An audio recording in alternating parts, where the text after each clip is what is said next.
Studies show that just a single meal high in saturated fat can impair artery function for hours after consumption.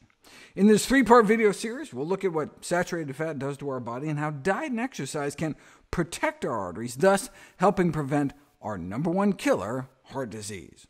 Check it out.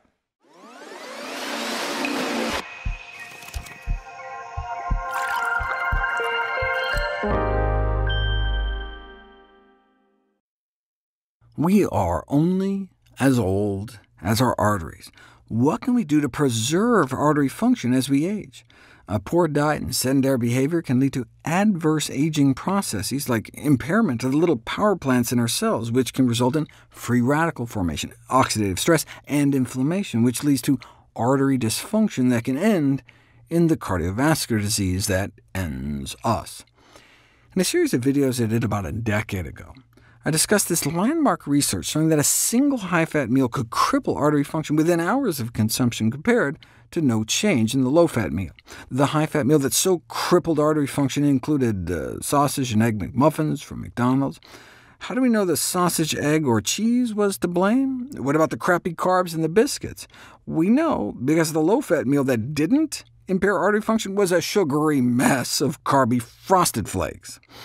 And just when your artery function finally starts to recover 5 or 6 hours later, lunchtime, when your arteries may get whacked with another load of meat, eggs, dairy, or oil. Why does it matter so much what happens after a meal within your body? Because most of us spend about 16 hours a day in that after-a-meal state, constantly hammering our arteries. No wonder cardiovascular disease is our #1 killer. That doesn't just inflame the arteries in our heart, but our lungs as well. A high-fat challenge increases airway inflammation and impairs bronchodilator recovery in asthma.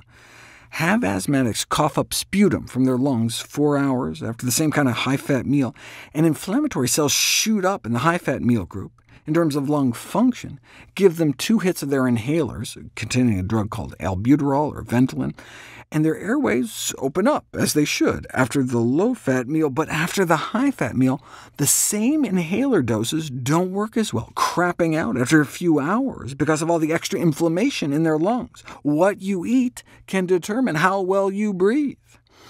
OK, but that was asthmatics. But even in non-asthmatic subjects, you get the same spike in inflammatory cells and sputum coughed out of your lungs 4 hours after eating what was, in this case, a Jimmy Dean's Meat Lover's Breakfast Bowl.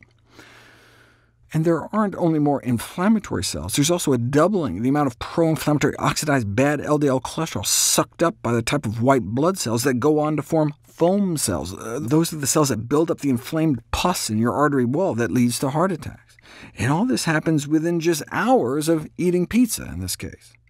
The fat in your blood goes up, and so do your endotoxin levels. Endotoxins are components of bacterial cell walls, and foods like meat can be so contaminated with bacteria, alive and dead, that they accumulate endotoxins. And we're talking about both red meat and white meat.